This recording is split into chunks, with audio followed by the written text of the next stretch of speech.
നമസ്കാരം. നിങ്ങൾക്ക് വീണ്ടും സ്വാഗതം.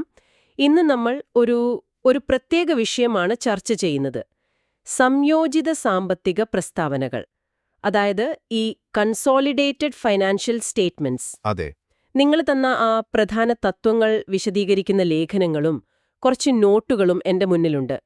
നമ്മൾ ഈ വലിയ കമ്പനികളൊക്കെ കാണുമ്പോൾ അതിന്റെ കീഴിൽ ഒരുപാട് ചെറിയ കമ്പനികളുണ്ടാവും അല്ലേ? ഉം. നിയമം വെച്ച് നോക്കിയാൽ ഇതൊക്കെ വേറെ വേറെ സ്ഥാപനങ്ങളാണ്. പക്ഷേ ഈ സാമ്പത്തിക ലോകം വരുമ്പോ ഇതിനെ ഒന്നായിട്ടാണ് പലപ്പോഴും കാണുന്നത്. ശരിയാണ്. അപ്പോ എന്തുകൊണ്ടാണ് അങ്ങനെ ചെയ്യുന്നത്? എങ്ങനെയാണ് ഈ വ്യത്യസ്ത കമ്പനികളുടെ കണക്കുകളൊക്കെ ഒന്നാക്കി മാറ്റുന്നത്? നിങ്ങളുടെ ഈ രേഖകളെ വെച്ച് നമുക്കിതൊന്ന് ലളിതമായി മനസ്സിലാക്കണം. അതാണ് നമ്മുടെ ലക്ഷ്യം. തീർച്ചയായും. നമുക്കപ്പോ വിഷയത്തിലേക്ക് ആഴത്തിൽ കടക്കാം അല്ലേ? ആവാം. നിങ്ങളീ തന്ന വിവരങ്ങൾ അത് ശരിക്കും നല്ല ഡീറ്റെയിൽഡ് ആണ്. ഇതിന്റെ ഒരു പ്രാധാന്യം നമ്മൾ ആദ്യം മനസ്സിലാക്കണം. അതെ. ഇപ്പോ നിങ്ങളൊരു നിക്ഷേപകനാണെന്ന് വെക്കുക, അല്ലെങ്കിൽ ഒരു ബാങ്ക് മാനേജറാണെന്ന് വെക്കുക. ഒരു വലിയ ഗ്രൂപ്പിലെ ഒരു കമ്പനിയുടെ മാത്രം കണക്ക് നോക്കിയാൽ അത് മതിയോ? പോരാ. ഇല്ല, ചിത്രം മുഴുവനാവില്ല. അതെ. ആ ഗ്രൂപ്പ് മൊത്തത്തിൽ എങ്ങനെ പോകുന്നു, അവരുടെ ശരിക്കുള്ള സാമ്പത്തിക അവസ്ഥ എന്താണ്, ഇതറിയണമെങ്കിൽ ഈ സംയോജിത കണക്ക്, അതായത് കൺസോളിഡേറ്റഡ് സ്റ്റേറ്റ്മെന്റ്സ് കൂടിയേ തീരൂ. ഒരു സുതാര്യതയുടെ വിഷയം കൂടിയാണിത്. ശരിയാണ്. ആ സുതാര്യത വളരെ പ്രധാനപ്പെട്ടതാണ്. അപ്പോൾ നമുക്ക് ആ ബേസിക്സിൽ നിന്ന് തന്നെ തുടങ്ങാം. എന്താണ് ഈ ഗ്രൂപ്പ്? നിങ്ങളുടെ രേഖകളിൽ ഇത് കൃത്യമായി പറയുന്നുണ്ട്. ഒരു കമ്പനി, നമുക്കതിനെ പി എന്ന് വിളിക്കാം, പാരന്റ്. മാതൃസ്ഥാപനം. അതെ. ആ പി എന്ന കമ്പനി മറ്റൊരു കമ്പനി, എസ്, സബ്സിഡിയറി, അനുബന്ധ സ്ഥാപനം. അതിന്റെ 50% കൂടുതൽ സാധാരണ ഓഹരികൾ, അതായത് ഓർഡിനറി ഷെയർസ് വാങ്ങുമ്പോൾ എന്താണ് സംഭവിക്കുന്നത്? അവിടെയാണ് കളി തുടങ്ങുന്നത്. സ്വാഭാവികമായും പിക്ക് എസ്സിലൊരു നിയന്ത്രണം അഥവാ കൺട്രോൾ കിട്ടുന്നു. അതെ. നിങ്ങളുടെ നോട്ടുകളിൽ എടുത്തു പറയുന്ന ഒരു കാര്യം, ഈ നിയന്ത്രണം എന്നത് ഷെയറിന്റെ എണ്ണം മാത്രമല്ല എന്നതാണ്. അത് ശരിയല്ലേ? അതായത് 51% ഷെയർ ഉണ്ടെങ്കിൽ നിയന്ത്രണമായി എന്നങ്ങ് ഉറപ്പിക്കാൻ പറ്റുമോ? അതൊരു വളരെ നല്ല പോയിന്റാണ്. സാധാരണ നമ്മൾ ചിന്തിക്കുന്നത് അങ്ങനെയാണ്. 50% മുകളിൽ വോട്ടിംഗ് റൈറ്റ്സ് ഉണ്ടെങ്കിൽ ഓക്കെ, നിയന്ത്രണമായി. പക്ഷേ ഈ അന്താരാഷ്ട്ര മാനദണ്ഡങ്ങൾ IFRS, പ്രത്യേകിച്ച് IFRS 10, അത് നിയന്ത്രണത്തെ കുറച്ചുകൂടി വിശാലമായിട്ടാണ് കാണുന്നത്. ഇത് വെറും ഓണർഷിപ്പല്ല, ആ സ്ഥാപനത്തിന്റെ പ്രവർത്തനങ്ങളെ നയിക്കാനും അതിൽ നിന്ന് നേട്ടമുണ്ടാക്കാനുമുള്ള ഒരു അധികാരം, പവർ ഉണ്ടോ എന്നാണ് നോക്കുന്നത്. അപ്പോ ഈ അധികാരം എങ്ങനെയാണ് കാണാൻ പറ്റുക, ഷെയർസ് അല്ലാതെ? പല രീതിയിലുണ്ട്. ഉദാഹരണത്തിന്, എസ് എന്ന കമ്പനിയുടെ ബോർഡിലെ ഭൂരിഭാഗം ഡയറക്ടർമാരെ നിയമിക്കാനും മാറ്റാനുമുള്ള അധികാരം പിക്ക് ഉണ്ടെങ്കിൽ അതൊരു നിയന്ത്രണമാണ്. ഓക്കെ. അല്ലെങ്കിൽ ചിലപ്പോൾ കരാറുകളുണ്ടാവാം. എസിന്റെ പ്രധാനപ്പെട്ട തീരുമാനങ്ങൾ എടുക്കാനുള്ള അധികാരം പിക്ക് നൽകുന്ന കരാറുകൾ. കോൺട്രാക്റ്റുകൾ വഴി. അതുപോലെ ചിലപ്പോൾ വാർഷിക പൊതുയോഗത്തിൽ ഭൂരിപക്ഷം വോട്ട് കിട്ടുന്നുണ്ടാവും പിക്ക്. ചിലപ്പോൾ മറ്റുള്ളവരൊന്നും ആക്റ്റീവ് അല്ലാത്തതുകൊണ്ടാകാം. ശരിയാണ്. ചുരുക്കത്തിൽ നിയമപരമായി പിയും എസും രണ്ടായിരിക്കാം. പക്ഷേ പിക്ക് അതിന്റെ ഒരു ഡിപ്പാർട്ട്മെന്റിനെ നോക്കുന്ന പോലെ എസിനെ കൊണ്ടുപോകാൻ പറ്റുന്നുണ്ടോ? അതാണ് ചോദ്യം. അതായത് ആ ലീഗൽ ബൗണ്ടറിക്ക് അപ്പുറത്തേക്ക് നോക്കണം. എക്സാക്ട്ലി. അവിടെയാണ് ഒരൊറ്റ സാമ്പത്തിക ഘടകം അഥവാ സിംഗിൾ ഇക്കണോമിക് എൻറ്റിറ്റി എന്ന ആശയം വരുന്നത്. നിങ്ങളുടെ ആ ഡയഗ്രം അത് നന്നായി കാണിക്കുന്നുണ്ട്. പിയും അതിന്റെ കീഴിലുള്ള എസും കൂടി ഒരു സാമ്പത്തിക യൂണിറ്റായി മാറുന്നു. കാരണം പിക്ക് എസിനെ കൺട്രോൾ ചെയ്യാൻ പറ്റുന്നു. പിയുടെ കണക്കും എസിന്റെ കണക്കും വെവ്വേറെ നോക്കിയാൽ ഈ ഗ്രൂപ്പിന്റെ ശരിക്കുള്ളൊരു ചിത്രം കിട്ടില്ല. ശരി. അപ്പോൾ ഈ സാമ്പത്തിക യാഥാർത്ഥ്യം മനസ്സിലാക്കാൻ വേണ്ടിയാണ് സംയോജിത പ്രസ്താവനകൾ ഉണ്ടാക്കുന്നത്. ഇതിന്റെ പ്രധാന ലക്ഷ്യങ്ങൾ എന്തൊക്കെയാണ്? നിങ്ങൾ തന്ന ഒരു ആർട്ടിക്കിളിൽ ഇത് നന്നായി പറയുന്നുണ്ട്. പ്രധാനമായിട്ടും ഒരു 4 ലക്ഷ്യങ്ങൾ പറയാം. ഒന്ന്, മാതൃസ്ഥാപനത്തെയും അതിന്റെ കീഴിലുള്ള എല്ലാ സബ്സിഡിയറികളെയും കൂടി ഒരൊറ്റ യൂണിറ്റായിട്ട് മറ്റുള്ളവരുടെ മുന്നിൽ അവതരിപ്പിക്കുക. നിക്ഷേപകർ, ബാങ്കുകൾ, അങ്ങനെ. ഓക്കെ, ഒരൊറ്റ യൂണിറ്റ്. 2, ഈ ഗ്രൂപ്പ് മൊത്തത്തിൽ എത്ര ആസ്തികൾ, അതായത് അസറ്റ്സ്, കൺട്രോൾ ചെയ്യുന്നു എന്ന് കാണിക്കുക. പിയുടെ മാത്രമല്ല എസിന്റെ ആസ്തികളും ചേർത്ത്. ഗ്രൂപ്പിന്റെ മൊത്തം ആസ്തി. 3, അതുപോലെ തന്നെ ഈ ഗ്രൂപ്പിന് പുറം ലോകത്തോട് മൊത്തത്തിൽ എന്തുമാത്രം ബാധ്യതകൾ, ലയബിലിറ്റീസ് ഉണ്ട് എന്ന് വ്യക്തമാക്കുക. മൊത്തം ബാധ്യതകളും. 4, ഗ്രൂപ്പ് ഒരു സാമ്പത്തിക വർഷം മൊത്തത്തിൽ എന്ത് ലാഭം നേടി, അല്ലെങ്കിൽ എന്ത് നഷ്ടം സംഭവിച്ചു, ആ കൺസോളിഡേറ്റഡ് റിസൾട്ട് അത് അവതരിപ്പിക്കുക. അപ്പോ ഇതിലെ ഒരു പ്രധാനപ്പെട്ട ആശയം എന്താണെന്ന് വെച്ചാൽ ആ നിയമപരമായ രൂപമല്ല, മറിച്ച് സാമ്പത്തിക യാഥാർത്ഥ്യമാണ് പ്രധാനം, അല്ലേ? അതെ അതെ. ഇവിടെയാണ് കാര്യങ്ങൾ കുറച്ചുകൂടി രസകരമാവുന്നത്. ഇപ്പോ ഒരു കമ്പനിക്ക് ലാഭമില്ലാത്തൊരു സബ്സിഡിയറി ഉണ്ടെങ്കിൽ അതിനെയൊന്ന് മാറ്റി നിർത്തി നല്ല ചിത്രം കാണിക്കാൻ ഒരു ടെൻഡൻസി ഉണ്ടാവാം. പക്ഷേ കൺസോളിഡേഷൻ അത് സമ്മതിക്കില്ല. അതെ, അത് വളരെ കറക്റ്റായ പോയിന്റാണ്. Economic substance over legal form. ഇത് അക്കൗണ്ടിങ്ങിലെ ഒരു ബേസിക് പ്രിൻസിപ്പിളാണ്. കൺസോളിഡേഷന്റെ കാര്യത്തിൽ ഇത് വളരെ പ്രധാനമാണ്. നിയമപരമായി പല കമ്പനിയായി നിൽക്കുമ്പോഴും സാമ്പത്തികമായി ഒന്നായിട്ടാണ് ഓപ്പറേറ്റ് ചെയ്യുന്നതെങ്കിൽ ആ യാഥാർത്ഥ്യം ഫിനാൻഷ്യൽ സ്റ്റേറ്റ്മെന്റ്സിൽ വരണം. ഇല്ലെങ്കിൽ നിങ്ങൾ പറഞ്ഞ പോലെ നഷ്ടങ്ങളൊക്കെ സബ്സിഡിയറിയിലോട്ട് തട്ടിമറിച്ചു വയ്ക്കാൻ പറ്റും. അത് നിക്ഷേപകരെ തെറ്റിദ്ധരിപ്പിക്കും. തീർച്ചയായും. നിക്ഷേപകരെയും കടം കൊടുക്കുന്നവരെയുമൊക്കെ. അപ്പോ ഈ സംയോജനം നടത്താൻ കൃത്യമായ റൂൾസും ഗൈഡൻസും ഒക്കെ ഉണ്ടാകുമല്ലോ? ഉണ്ടാവും, തീർച്ചയായും. അന്താരാഷ്ട്ര തലത്തിൽ ഇപ്പോൾ കൂടുതലായി ഉപയോഗിക്കുന്നത് ഇന്റർനാഷണൽ ഫിനാൻഷ്യൽ റിപ്പോർട്ടിംഗ് സ്റ്റാൻഡേർഡ്സ് അഥവാ IFRS. ഇതിൽ IFRS 10 കൺസോളിഡേറ്റഡ് ഫിനാൻഷ്യൽ സ്റ്റേറ്റ്മെന്റ്സ് ആണ് ഈ വിഷയത്തിലെ മെയിൻ സ്റ്റാൻഡേർഡ്. നിങ്ങളുടെ ഒരു റെഫറൻസിൽ അത് പറയുന്നുണ്ട്. ഓക്കേ. അതോടൊപ്പം തന്നെ ഈ കമ്പനികളെ വാങ്ങുമ്പോഴുള്ള അക്കൗണ്ടിങ്ങിന് IFRS 3 ബിസിനസ് കോമ്പിനേഷൻസ്, പിന്നെ സ്വന്തമായി കൊടുക്കുന്ന കണക്കുകൾക്ക് IAS 27 separate financial statements, subsidiary അല്ലാത്തതെന്നാൽ ഇൻഫ്ലുവൻസ് ഉള്ള ഇൻവെസ്റ്റ്മെന്റ്സിന് IAS 28. ഇതൊക്കെ ഇതിനോട് ബന്ധപ്പെട്ട് വരുന്നതാണ്. സാധാരണഗതിയിൽ മാതൃസ്ഥാപനമായ ആണ് ഈ സംയോജിത കണക്കുകൾ ഉണ്ടാക്കേണ്ട ഉത്തരവാദിത്തം എടുക്കുന്നത്. നമ്മൾ നേരത്തെ ആ നിയന്ത്രണത്തെക്കുറിച്ച് പറഞ്ഞല്ലോ. IFRS 10 ഇതിനെങ്ങനെയാണ് ഡിഫൈൻ ചെയ്യുന്നത്? നിങ്ങളുടെ നോട്ടിൽ ഒരു 3 ഘടകങ്ങൾ പറയുന്നുണ്ട്. അതെ, IFRS 10 പറയുന്നത് ഒരു ഇൻവെസ്റ്റർക്ക്, അതായത് Pക്ക് ഒരു ഇൻവെസ്റ്റിയിൽ, അതായത് Sൽ നിയന്ത്രണം ഉണ്ടാവണമെങ്കിൽ ഈ 3 കാര്യങ്ങളും ഒരുമിച്ചു വേണം. 3ഉം ഒരുമിച്ച്? അതെ. ഒന്നാമത്തത് അധികാരം, പവർ ഓവർ ദി ഇൻവെസ്റ്റി. അതായത് Sന്റെ റെലവന്റ് ആക്ടിവിറ്റീസ്, അതിന്റെ വരുമാനത്തെ കാര്യമായി ബാധിക്കുന്ന പ്രവർത്തനങ്ങൾ, അതിനെ ഡയറക്റ്റ് ചെയ്യാനുള്ള റൈറ്റ്സ് Pക്കുണ്ടാവണം. ഇത് സാധാരണ വോട്ടിംഗ് റൈറ്റ്സിലൂടെ വരാം, അല്ലെങ്കിൽ മറ്റു വഴികളിലൂടെയും വരാം. ഓക്കേ, അധികാരം. രണ്ടാമത്തേതോ? രണ്ടാമത്തത് വ്യതിയാനം വരുന്ന വരുമാനത്തിലുള്ള പങ്കാളിത്തം, exposure or rights to variable returns. അതായത് Sന്റെ പെർഫോമൻസ് അനുസരിച്ച് മാറുന്ന ലാഭം, നഷ്ടം, മൂല്യവർദ്ധനവ്, ഇതിലൊക്കെ Pക്കൊരു പങ്കോ അവകാശമോ വേണം. വരുമാനത്തിലൊരു എക്സ്പോഷർ. മൂന്നാമതായിട്ട് ഈ വരുമാനത്തെ സ്വാധീനിക്കാൻ തന്റെ അധികാരം ഉപയോഗിക്കാനുള്ള കഴിവ്, ability to use its power to effect returns. അതായത് പവർ വെറുതെ ഉണ്ടായാൽ പോരാ, ആ പവർ ഉപയോഗിച്ച് Sൽ നിന്നുള്ള തന്റെ റിട്ടേൺസിനെ അഫക്റ്റ് ചെയ്യാൻ, കൂട്ടാനോ കുറയ്ക്കാനോ Pക്ക് സാധിക്കണം. പവർ ഉപയോഗിച്ച് ഇൻഫ്ലുവൻസ് ചെയ്യാൻ പറ്റണം. അതെ, അവിടെയാണ് ഇതിന്റെ ഒരു കോംപ്ലക്സിറ്റി വരുന്നത്.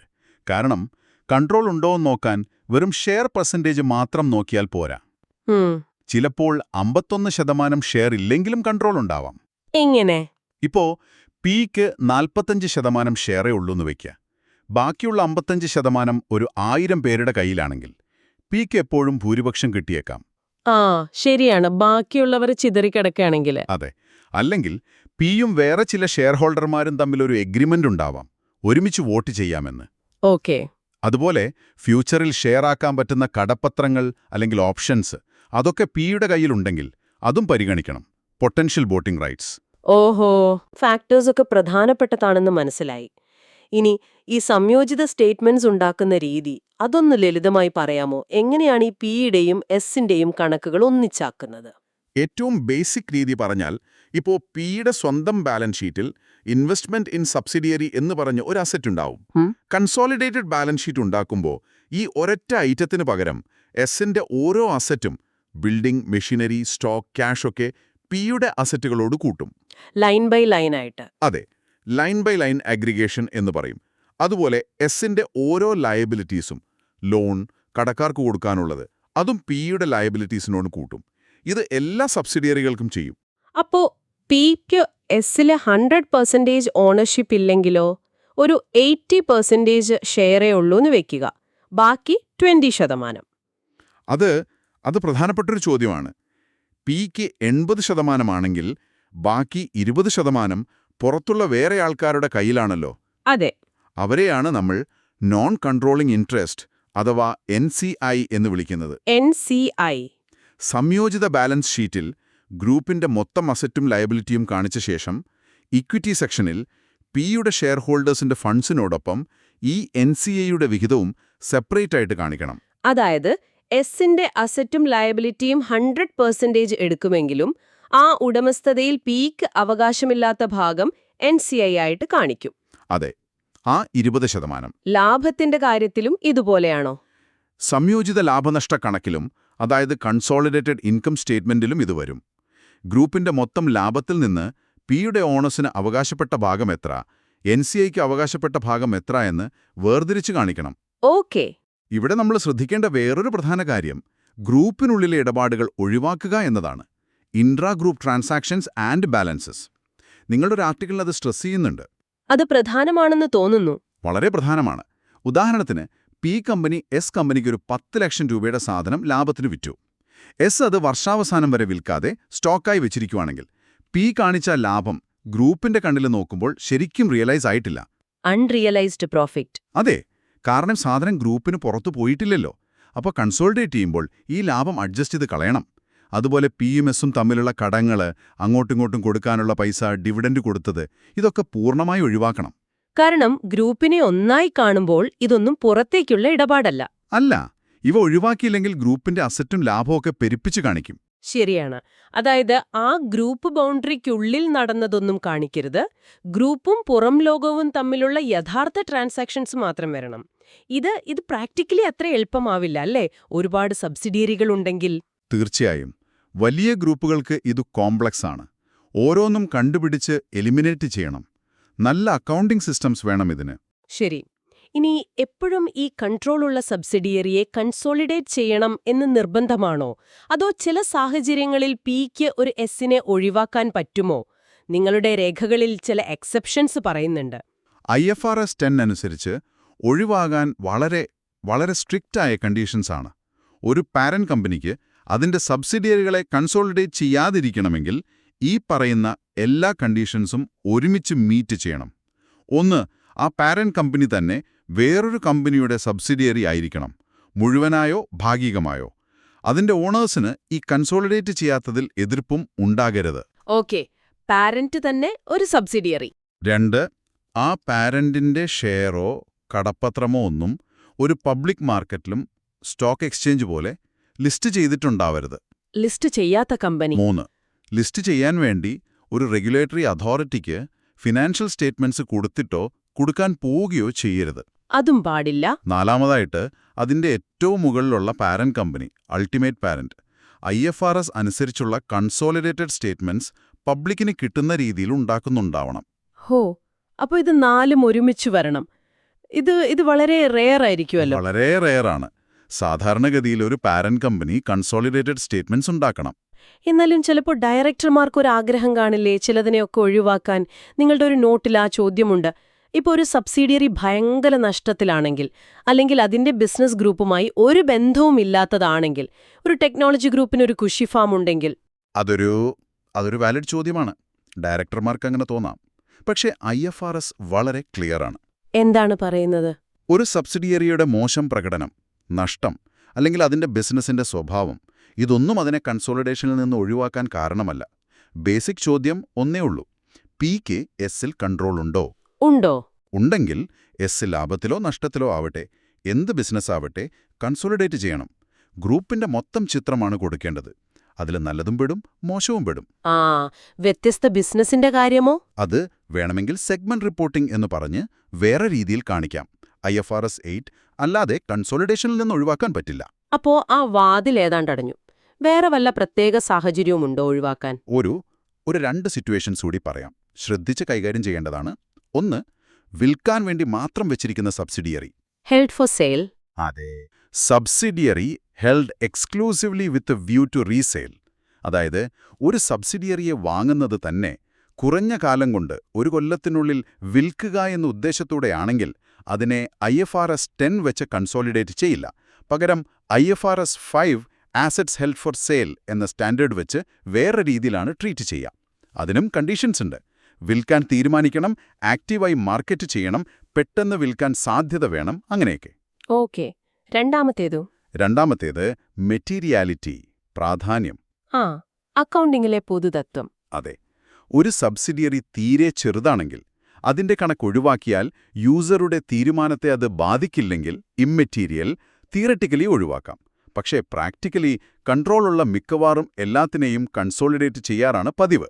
കാരണം പല ചെറിയ ഇമ്മെറ്റീരിയൽ സാധനങ്ങൾ ചേരുമ്പോൾ അത് മെറ്റീരിയലായേക്കാം. ശരി. അപ്പോൾ ഒഴിവാക്കലുകൾ വളരെ കുറവാണ്, സ്ട്രിക്റ്റ് കണ്ടീഷൻസുമുണ്ട്. ഇനി ചില പ്രാക്ടിക്കൽ കാര്യങ്ങൾ നോക്കാം. നിങ്ങൾ തന്ന ഒരു കേസ് സ്റ്റഡിയിൽ ഈ ഒരു വിഷയം വരുന്നുണ്ട്. പിക്കും എസിനും ഫിനാൻഷ്യൽ ഇയർ എൻഡ് ഡേറ്റ്സ് വ്യത്യാസമാണെങ്കിലോ? പിക്ക് മാർച്ച് 31, എസിന് ഡിസംബർ 31. ഏറ്റവും നല്ലത് ഒരേ റിപ്പോർട്ടിംഗ് ഡേറ്റ് ഉപയോഗിക്കുക എന്നതാണ്. കോട്ടേമിനസ് ഇയർ എൻഡ്സ്, അതായത് എസ് അതിന്റെ നോർമൽ ഇയർ എൻഡ് ഡിസംബർ 31 ആണെങ്കിലും കൺസോളിഡേഷനു വേണ്ടി മാർച്ച് 31 വരെയുള്ള കണക്ക് കൂടി ഉണ്ടാക്കണം. അതധികം പണിയല്ലേ? പണിയാണ്, പക്ഷെ അതാണ് ഏറ്റവും കറക്റ്റ് ചിത്രം തരുന്നത്. ഇനി അത് പ്രാക്ടിക്കൽ അല്ലെങ്കിൽ എല്ലാ സബ്സിഡിയറിയോടും ഇങ്ങനെ എക്സ്ട്രാ കണക്കുണ്ടാക്കാൻ പറഞ്ഞാൽ ബുദ്ധിമുട്ടാവില്ലേ? ആവാം. ചിലപ്പോൾ അത് പ്രായോഗികമായി ബുദ്ധിമുട്ടാവാം, ഇംപ്രാക്ടിക്കബിൾ. അങ്ങനെയുള്ളപ്പോൾ IFRS 10 ഒരു ഇളവ് കൊടുക്കുന്നുണ്ട്. ഓഹോ. പാരന്റിന്റെയും സബ്സിഡിയറിയുടെയും റിപ്പോർട്ടിംഗ് ഡേറ്റ് തമ്മിലുള്ള വ്യത്യാസം 3 മാസത്തിൽ കൂടുന്നില്ലെങ്കിൽ. 3 മാസം? അതെ, 3 മാസത്തിൽ കൂടുന്നില്ലെങ്കിൽ സബ്സിഡിയറിയുടെ കയ്യിലുള്ള ലേറ്റസ്റ്റ് ഫിനാൻഷ്യൽ സ്റ്റേറ്റ്മെന്റ്സ്, ഈ കേസിൽ ഡിസംബർ 31 കൺസോളിഡേഷന് ഉപയോഗിക്കാം. ആ, ആശ്വാസമായി. പക്ഷേ ഒരു കണ്ടീഷനുണ്ട്. ആ 2 ഡേറ്റിന്റെ ഇടയ്ക്ക്, അതായത് ഡിസംബർ 31നും മാർച്ച് 31നും ഇടയ്ക്ക് നടന്ന വളരെ പ്രധാനപ്പെട്ട ട്രാൻസാക്ഷൻസിന്റെയോ ഇവന്റ്സിന്റെയോ ഇഫക്റ്റ് കൺസോളിഡേറ്റഡ് കണക്കിൽ അഡ്ജസ്റ്റ് ചെയ്യണം. അഡ്ജസ്റ്റ്മെന്റ്സ് വേണം. ഇപ്പോ ആ സമയത്ത് പി ഒരു വലിയ അസറ്റ് വിറ്റെങ്കിൽ അത് പരിഗണിക്കണം. 3 മാസത്തിൽ കൂടുതൽ വ്യത്യാസമുണ്ടെങ്കിൽ പിന്നെ നിർബന്ധമായും എസ് എക്സ്ട്രാ കണക്കുണ്ടാക്കിയേ പറ്റൂ. ഓക്കെ. അപ്പോൾ ഡേറ്റ്സിലൊരു ഫ്ലെക്സിബിലിറ്റി ഉണ്ട്, പക്ഷെ അഡ്ജസ്റ്റ്മെന്റ്സ് ശ്രദ്ധിക്കണം. ഇനി അക്കൗണ്ടിംഗ് പോളിസികളുടെ കാര്യമോ? പിയും എസും ഒരേ കാര്യത്തിന് 2 പോളിസി ഉപയോഗിച്ചാലോ? സ്റ്റോക്ക് വാല്യുവേഷൻ, ഡിപ്രിസിയേഷൻ മെത്തേഡ്, അതൊക്കെ വ്യത്യാസമായാലോ? അവിടെയും കൺസിസ്റ്റൻസി, സ്ഥിരത, അതാണ് പ്രധാനം.